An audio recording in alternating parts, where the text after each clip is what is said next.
आपके साथ भी ऐसा होता है कि आपने चैप्टर पढ़ा, नोट्स बनाए, क्वेश्चन भी लगाए, लेकिन कुछ दिन बाद जब वही चैप्टर दोबारा खोलते हो तो लगता है ये तो मुझे आता ही नहीं था, या फिर एग्जाम के समय पूरा सिलेबस देखकर समझ ही नहीं आता कि रिवीजन शुरू कहाँ से करें और ख़त्म कहाँ करें। तो प्रॉब्लम आपकी मेहनत में नहीं है, प्रॉब्लम है रिवीजन करने के तरीके में। जैसे नीट का आपका एग्जाम है, उसके लिए पढ़ना सिर्फ इनफ नहीं है, आपको एक ऐसा रिवीजन करना है कि एग्जाम हॉल में क्वेश्चन देखते ही आपका ब्रेन बोले हाँ ये मुझे याद है। तो गाइज देखो, आज मैं आपको कुछ ऐसे 6 प्रैक्टिकल रिवीजन टिप्स बता रही हूँ आज की वीडियो में, जो आप नीट की प्रिपरेशन में इमिडिएटली अप्लाई कर सकते हो। और सबसे अच्छी बात, इसके लिए आपको दिन में 10 घंटे एक्स्ट्रा नहीं चाहिए, आपको चाहिए सिर्फ स्मार्ट प्लानिंग और कंसिस्टेंसी। तो देखो, सबसे पहले क्या करोगे, आप क्या करोगे, स्टार्ट अर्ली। आप क्या करो कि भाई सुबह उठो, सुबह हमारा माइंड क्या होता है, फ्रेश होता है। तो आप क्या करो, 30 से 60 मिनट तक आप टॉपिक्स है जो आपके पुराने आपने पढ़े हैं उसको रिवाइज करो, क्योंकि इससे आपकी जो रिटेंशन है वो बहुत अच्छी हो जाएगी।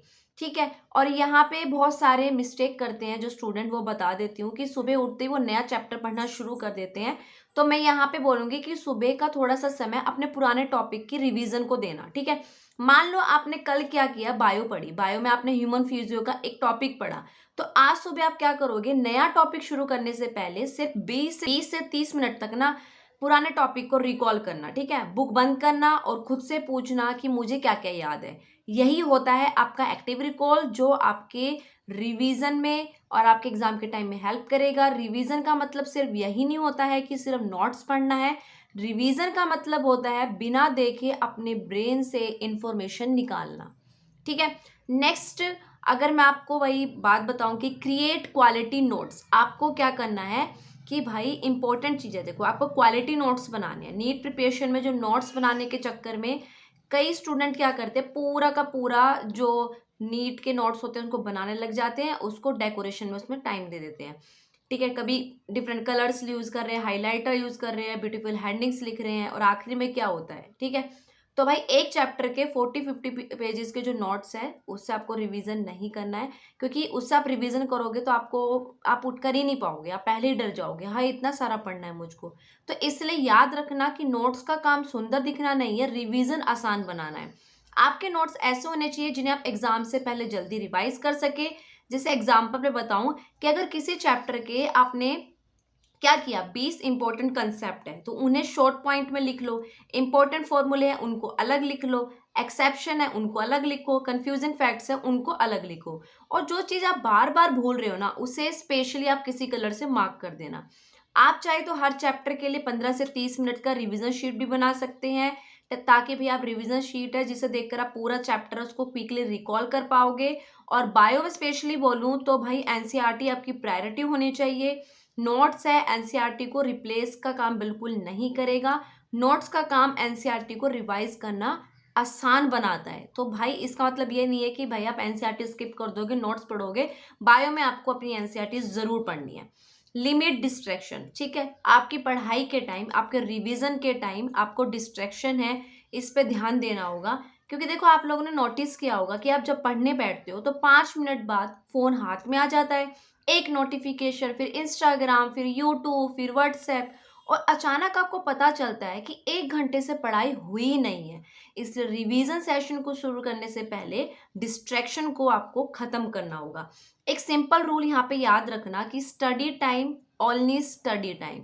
फोन को दूसरे रूम में रख सकते हो, नोटिफिकेशन ऑफ कर दो, सोशल मीडिया का फिक्स टाइम रखो, और सबसे इंपॉर्टेंट, स्टडी सेशन का क्लियर टारगेट बनाओ। सिर्फ ये मत बोलो कि आज बायोलॉजी पढ़नी है, बल्कि आपको बोलना है कि आज मुझे प्लांट किंगडम रिवाइज करना है और 100 एमसीक्यू लगाने ही लगाने हैं। यानी टारगेट जितना स्पेसिफिक होगा, आपका फोकस उतना ही बेटर रहेगा। आप क्या कर सकते हो, पोमोड्रो टेक्निक है उसको यूज करो। ठीक है। 25 से 50 मिनट तक फोकस स्टडी करो, फिर छोटा सा ब्रेक लो। लेकिन ब्रेक का मतलब ये नहीं कि 30 मिनट आप इंस्टाग्राम में या किसी सोशल मीडिया में लग गए हो। ब्रेक का मतलब है आप थोड़ा सा वॉक कर सकते हो, अपना पानी पी लो, आइज को रिलैक्स कर लो, और फिर वापस अपनी स्टडी के लिए बैठ जाओ। नेक्स्ट हम बात करेंगे प्रैक्टिस, प्रैक्टिस एंड प्रैक्टिस। अब सबसे इंपॉर्टेंट चीज आती है प्रैक्टिस। देखो, नीट सिर्फ नॉलेज का एग्जाम नहीं है, यह आपकी application plus accuracy plus speed, question solving ability को टेस्ट करता है। इसलिए चैप्टर पढ़ने के बाद क्वेश्चन लगाना कंपलसरी है, यही बात याद रखना। मान लो आपने फिजिक्स का कोई चैप्टर रिवाइज किया, आप सिर्फ नोट्स पढ़कर आप उठ मत जाना, क्वेश्चन लगाने हैं। केमिस्ट्री में आपको एमसीक्यू की प्रैक्टिस करनी है, बायोलॉजी में आपको एनसीईआरटी बेस्ड क्वेश्चन सॉल्व करने हैं। और एक इंपॉर्टेंट हैबिट आपको डेवलप करनी है, मिस्टेक एनालिसिस। अगर कोई भी क्वेश्चन आपका गलत हुआ है तो सिर्फ आंसर देखकर आपको आगे नहीं बढ़ना है, खुद से पूछना है गलती क्यों हुई, कंसेप्ट नहीं आता था, फॉर्मूला भूल गए, क्वेश्चन गलत पड़ा, कैलकुलेशन मिस्टेक हुई या आपकी सिली मिस्टेक हुई। तो देखो यहाँ पे ना एक छोटी सी आप मिस्टेक नोटबुक बना लेना, आपके फाइनल रिवीजन में यही नोटबुक है ना वो आपके लिए पावरफुल साबित होगी। क्योंकि जो एग्जाम आएगा ना आपका, उससे पहले आपको पूरा सिलेबस दोबारा नहीं पढ़ना है, सिर्फ और सिर्फ अपनी वीकनेस को रिवाइज करना है। नेक्स्ट हम बात करेंगे सबसे इंपॉर्टेंट आपका जो फ्लैश कार्ड है और माइंड मैप। देखो, कुछ इंफॉर्मेशन ना ऐसी होती है जिसे आप बार बार आपको रिकॉल करना पड़ता है।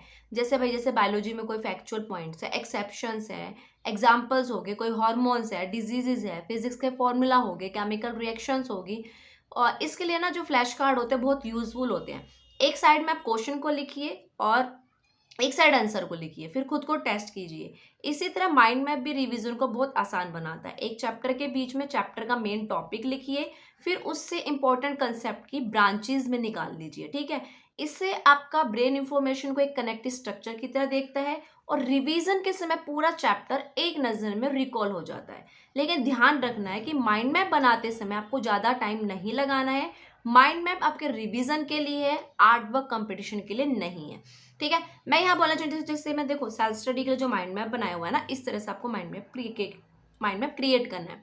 अब I have a proper time table. अब सबसे आखिरी में बात करूँ, इंपॉर्टेंट चीज़, आपको एक प्रॉपर टाइम टेबल बनाना है।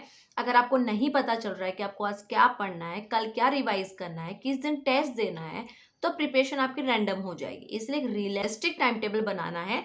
यहाँ पर एक बात का ध्यान रखना, टाइम टेबल आपका ऐसा होना चाहिए जिसे आप एक्चुअली फॉलो कर सको। अगर आप रोज 14 घंटे का टाइम टेबल बना रहे हो ना, तो 7 घंटे के बाद आप एग्जॉस्टेड हो जाओगे, तो टाइम टेबल खराब है।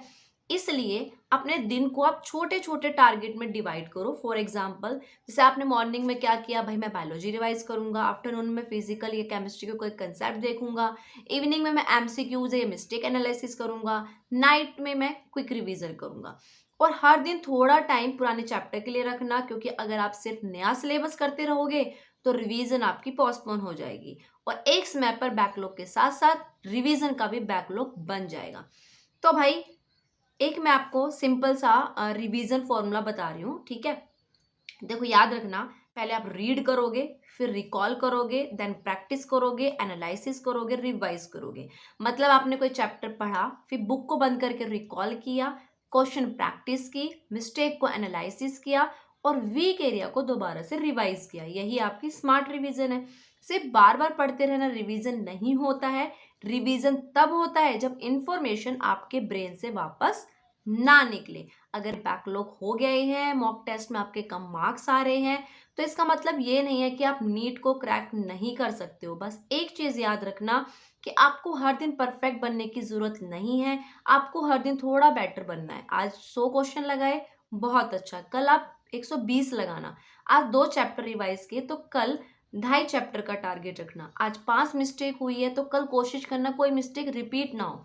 नीट में सिर्फ वो स्टूडेंट नहीं जीतता जो सबसे ज़्यादा पढ़ता है, बहुत बार वो स्टूडेंट आपसे आगे निकल जाते हैं जो पढ़ता है, उसे बार बार रिवाइज करता है, क्वेश्चन प्रैक्टिस करता है और अपनी मिस्टेक को इम्प्रूव करता है। तो आज अपने से आप प्रॉमिस करना कि no random study, no endless scrolling, no revision without practice and no giving up. तो आपका टारगेट सिर्फ सिलेबस कंप्लीट करना नहीं है, आपका टारगेट है जो पढ़ा है उसे एग्जाम तक याद रखना, और यही है स्मार्ट रिवीजन, ठीक है। तो भाई, अगर आप नीट 2027 के लिए तैयारी कर रहे हो तो आप इस वीडियो को सेव कर लेना। अपने रिवीजन प्लान में इन 6 चीज़ों को आपको ज़रूर इंक्लूड करना है। Start early, quickly notes, limit distraction, practice, flash card, mind map and proper time table. और याद रखिए, कंसिस्टेंसी बीट्स इंटेंसिटी। रोज़ थोड़ा थोड़ा सही, लेकिन रुकना नहीं है। तो गाइज बेस्ट ऑफ लक आपकी प्रिपरेशन के लिए। ऐसे ही और वीडियो मैं आपके लिए लाती रहूँगी। ये थोड़ा सा आपके लिए रिवीजन करने का एक स्ट्रेटेजी टिप्स भी हो गया था, और साथ के साथ थोड़ा सा आपके लिए मोटिवेशन भी हो गया था। आई होप ये वीडियो आपके लिए हेल्पफुल होगा। अगर वीडियो हेल्पफुल हो तो ऐसे वीडियो को देखने के लिए चैनल को सब्सक्राइब ज़रूर करना, एंड अपने दोस्तों के साथ ज़रूर शेयर करना। तो मिलते हैं नेक्स्ट वीडियो में। जब तक अपना ध्यान रखें, take care and bye bye.